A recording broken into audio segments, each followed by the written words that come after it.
Shalom, chers frères et sœurs, soyez abondamment bénis. Alors, je voudrais, au travers de cette vidéo, essayer de vous expliquer un mensonge des musulmans, un mensonge des oustas musulmans qui n'ont vraiment rien d'autre à faire que chaque fois venir prendre des passages de la Bible pour tromper les gens, pour égarer leurs propres frères musulmans et souvent même pour essayer de tromper, même troubler certains chrétiens qui n'ont pas la connaissance ou bien qui ne comprennent pas les choses correctement. Voilà, parce que quelqu'un m'a envoyé une vidéo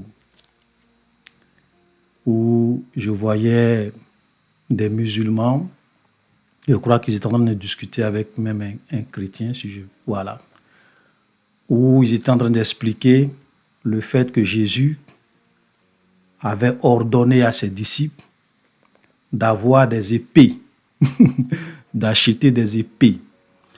Et donc ces épées-là, c'était pour faire quoi? Voilà, c'était pour quelle utilité? Et puisque même Pierre, plus tard, a même utilisé cette épée-là pour couper l'oreille de quelqu'un. Et c'est Jésus qui leur avait dit d'acheter cette épée-là, ces épées. Et il y a même un qui a dit que non, en fait, même quand Jésus a dit à Pierre de mettre l'épée dans son fourreau et que celui qui tue par l'épée mourra par l'épée, si Jésus a dit ça, c'est parce que Jésus voulait qu'on puisse laisser les Écritures s'accomplir. Voilà. Puisque Jésus devrait mourir à la croix, donc pour que Jésus puisse mourir à la croix, c'est pour cela qu'il a dit à Pierre de ne pas cette fois-ci utiliser son épée, de mettre son épée dans son fourreau. Sinon, avant cela, voilà, les disciples de Jésus se servaient de leurs épées. Voilà, pour vraiment faire du mal, pour vraiment les utiliser contre leurs semblables, etc., etc.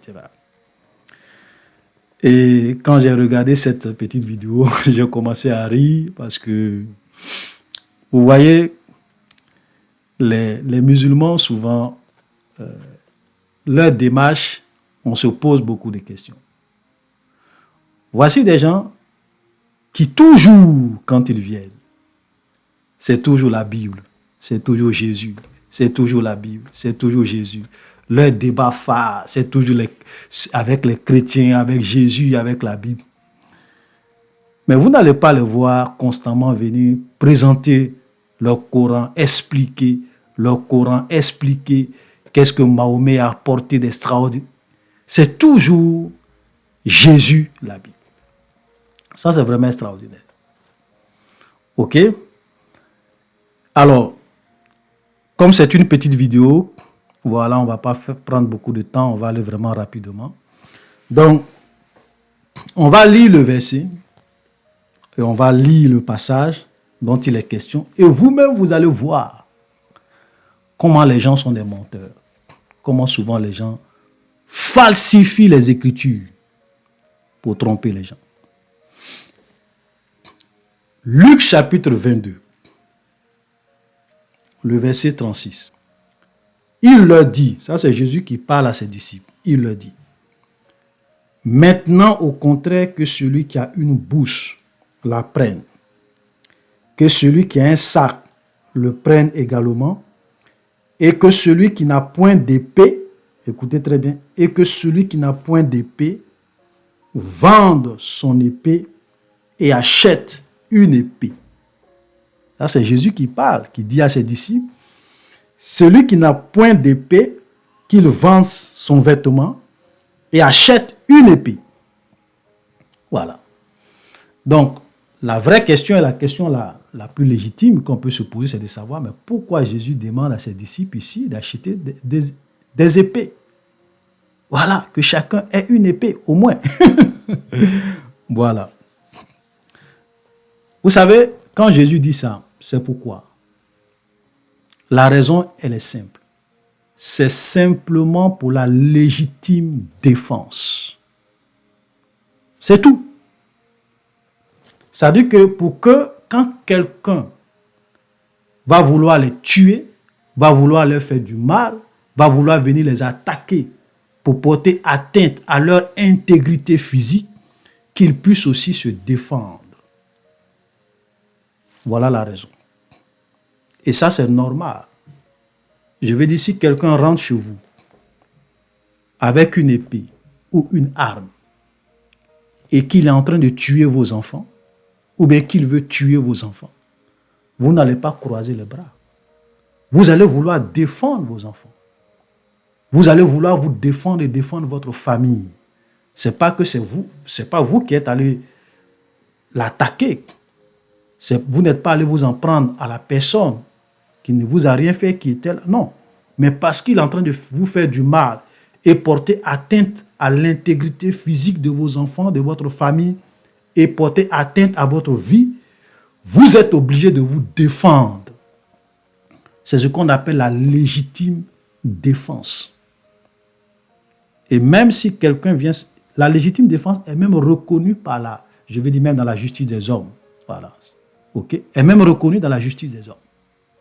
Vous comprenez?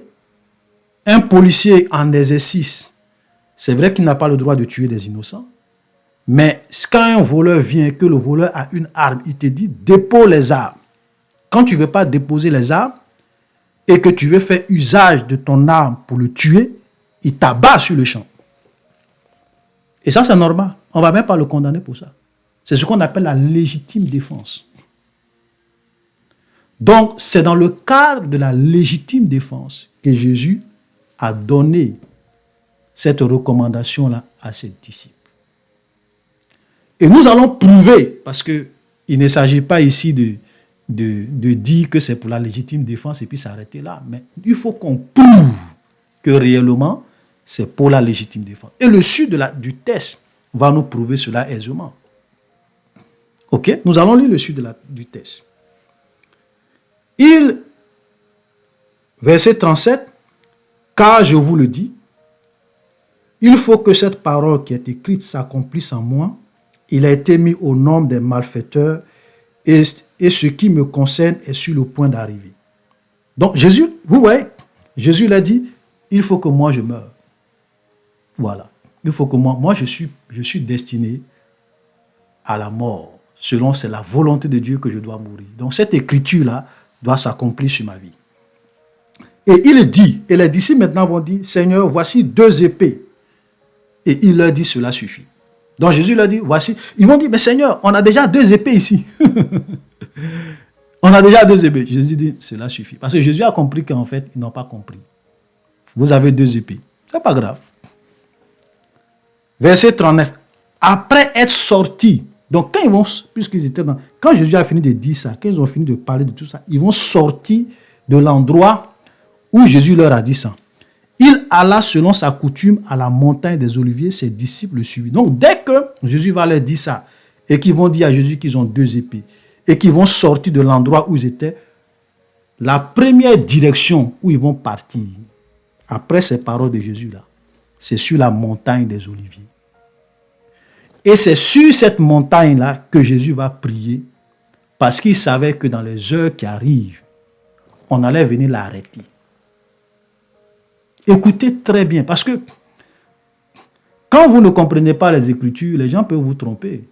Ils vont vous dire, non, si Jésus a dit à ses disciples de ne rien faire, c'est parce que Jésus savait qu'il allait mourir et il faut que cette parole-là s'accomplisse. Non, mais quand Jésus a fini de leur dire d'acheter des épées, le premier grand événement qui allait suivre, c'était qu'on allait venir arrêter Jésus, voilà, et qu'il allait aller à la croix. Écoutez très bien. Lorsqu'il fut arrivé dans ce lieu, c'est-à-dire la montagne des Oliviers, il leur dit, priez afin que vous ne tombiez point en tentation.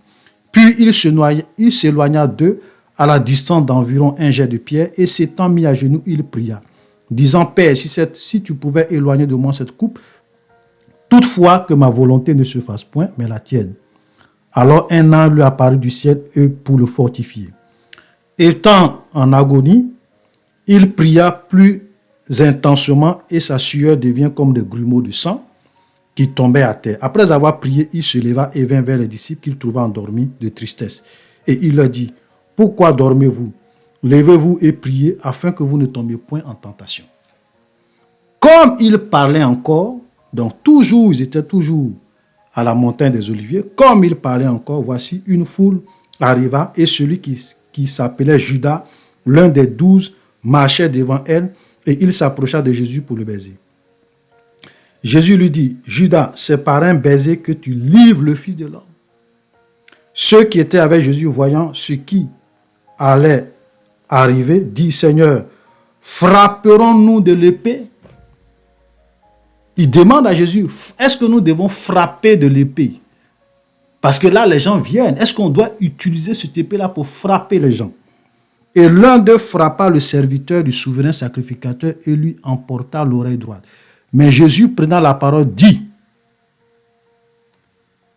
laissez, arrêtez. Donc, ici maintenant, Jésus répond à la question. Parce que quand il a posé la question à Jésus, Jésus n'a pas répondu. Ok? Parce que Jésus est en train de voir les gens venir. Donc lui, il a dit, mais il n'a pas attendu la réponse de Jésus. Et il n'a pas entendu la réponse de Jésus parce que Pierre était quelqu'un de très fougueux. Il a même temps pris l'épée, il allait couper l'oreille et Jésus lui a dit, arrêtez, laissez. Et il a pris, ayant touché l'oreille de cet homme, il le guérit. Il va opérer un miracle. Et ce que Pierre a fait, il va rétablir. C'est-à-dire qu'il va guérir la personne. Il va coller son oreille. Et il va opérer un miracle. Il va guérir la personne. Pourquoi Jésus fait ça? Parce qu'ils n'étaient pas ici, les gens ne sont pas venus porter atteinte à leur intégrité physique. Les gens ne sont pas venus avec des armes pour commencer à les tuer, non. Ils sont venus m'arrêter. Pierre, pourquoi tu le frappes? Les gens sont venus m'arrêter simplement. Ils ne sont pas venus pour te tuer. Ils ne sont pas venus avec des épées pour s'en prendre à vous. Pourquoi tu coupes son oreille? Arrête!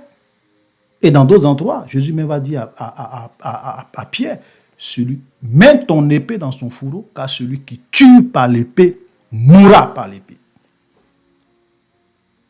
Donc comment on peut venir prendre ce test-là pour dire non, ou bien Jésus a enseigné la violence, ou bien les disciples de Jésus ont usé de leurs épées pour attaquer, vraiment,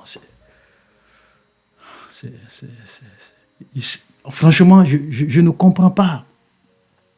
Comment on peut être aussi malhonnête? On peut être aussi méchant. On peut être aussi dans le mensonge. Jusqu'à ce point. Jusqu'à ce point. Parce que si les disciples, ou bien si Pierre avait raison, utilisait son épée pour la légitime défense, Jésus n'allait pas lui dire d'arrêter.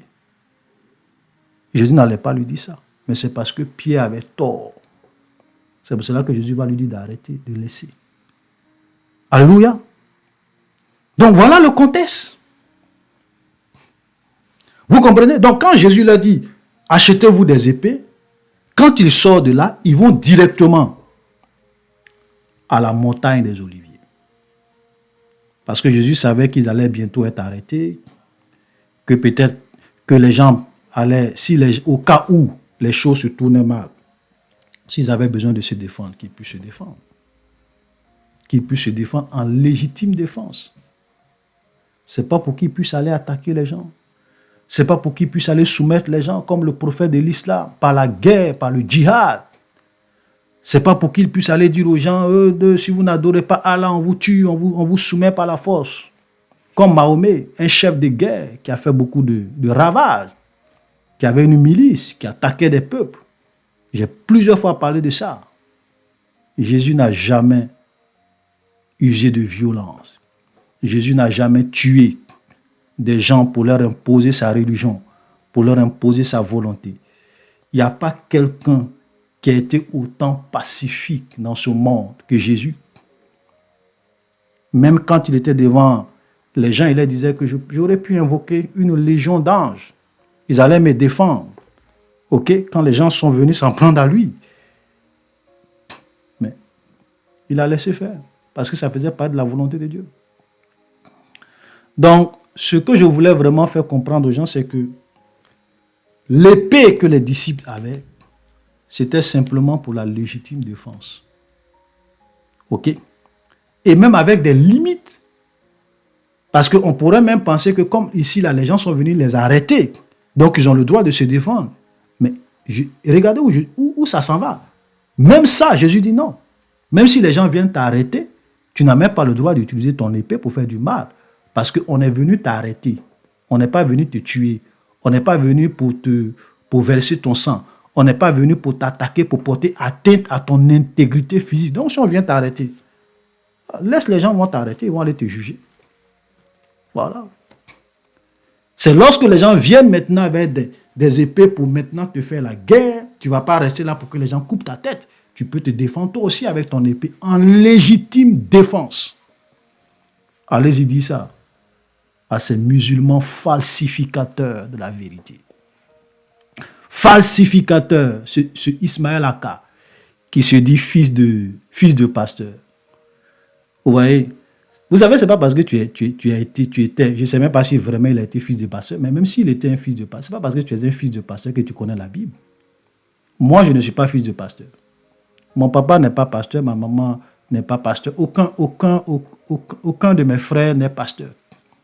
Dans ma famille, il n'y a pas de pasteur. Mais je vous explique les Écritures. Mieux que ce monsieur qui s'est dit fils de pasteur. Oh boy, qui est devenu maintenant musulman. Une escroquerie monstrueuse. Ce monsieur, c'est une escroquerie, ce monsieur. Oui, ça fait pitié. Je ne sais pas, il y a même une vidéo que j'avais vu le titre, mais je n'ai même pas regardé parce qu'il parlait de... Il dit le premier frappeur de Aoko se trouve dans la Bible. Voilà, il parlait de quelqu'un dans la Bible, dont la Bible parle effectivement, qui, parce qu'il ne voulait pas, parce qu'en Israël, quand tu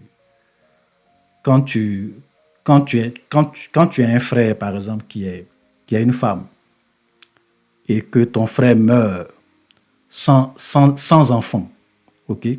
Toi, tu dois marier la femme de ton frère pour lui susciter des enfants. Ok? Donc, tu maries la femme de ton frère décédé. Ça, c'était dans l'Ancien Testament, dans la loi. Voilà, tu peux marier la femme de ton frère. Et les enfants, l'enfant, ou bien le premier fils que cette femme-là va mettre au monde, tu vas donner le nom du frère qui est décédé à ce premier enfant pour que son nom ne disparaisse pas, pour qu'il puisse avoir un héritier. Donc tu suscites un héritier à ton frère qui est décédé. S'il meurt sans enfant. C'était comme ça. Et donc, il y a ce monsieur-là, dans la parole de Dieu, je vais vous mettre la référence, qui ne voulait pas, et donc, quand il allait vers la femme de son frère, il versait sa semence par terre, c'est-à-dire qu'au moment où il devrait vraiment éjaculer, excusez-moi, voilà, il versait son sperme par terre. C'est même pas Aoko qui faisait. C'est pas la masturbation, il avait des rapports normaux avec cette femme. Mais au moment de jouir, il versait son sperme par terre. Parce qu'il ne voulait pas susciter une postérité à son frère qui est décédé. Et quand Dieu a vu ça, Dieu l'a frappé. Il est mort. Donc voilà ce qu'il prend. Il dit non, le premier frapponneur de Aoko se trouve dans la Bible. D'un menteur, ce n'était pas Aoko. Ce n'était pas la masturbation. Va lire ton texte, fils de pasteur, va bien lire ce passage. Va lire. Arrête de venir mentir aux gens. Quelqu'un qui couche avec une femme normalement et qui verse son sperme par terre, tu dis c'est Aoko. Ça, c'est pas Aoko. Ça, c'est pas la masturbation. Arrêtez de tromper les gens. Alléluia. Donc, chers frères et sœurs, je ne vais pas faire long. Voilà, il y a même certains textes qui vont prendre encore dans l'Ancien Testament pour distraire les gens, la violence dans l'Ancien. J'ai fait une vidéo sur tous ces passages de l'Ancien Testament qui prennent pour égarer les gens, pour dire non, même le Dieu de l'Ancien Testament était violent, donc c'est le même Dieu. Allez-y regarder cette vidéo, vous allez comprendre toutes choses. Alléluia. Donc, chers frères et sœurs, je vous en prie, vous savez, je donne encore ce conseil-là à mes frères. Quand vous allez écouter des gens qui n'ont pas la compréhension de la parole de Dieu, ils peuvent prendre des versets pour vous tromper. Donc, arrêtez d'aller perdre votre temps à les écouter et à partager leurs vidéos. Quand vous faites ça, vous faites leur promotion. Et c'est justement pour vous qu'ils font ça. Parce qu'ils veulent vous attirer vers l'islam par le mensonge et la ruse. Donc, n'allez pas suivre leurs vidéos. Ne partagez pas leurs vidéos. Ne leur donnez pas des vues ou bien même des partages. Voilà. Arrêtez. Si vous voulez comprendre tout ce, si vous voulez savoir c'est quoi l'islam, venez regarder des vidéos sur Apostasie TV. Moi-même, j'ai arrêté de faire pas mal de vidéos depuis un certain temps parce que j'ai tellement parlé de l'islam. Je me suis dit, bon, je préfère aller enseigner la Bible à mes frères. Donc, je fais des vidéos sur Réponse Biblique TV, sur Apostasie TV, où j'enseigne la parole de Dieu. Voilà, on ne va pas tout le temps venir là, perdre notre temps sur l'islam, vous expliquer l'islam. L'islam, c'est une fraude. C'est une fraude. Donc, shalom et soyez bénis.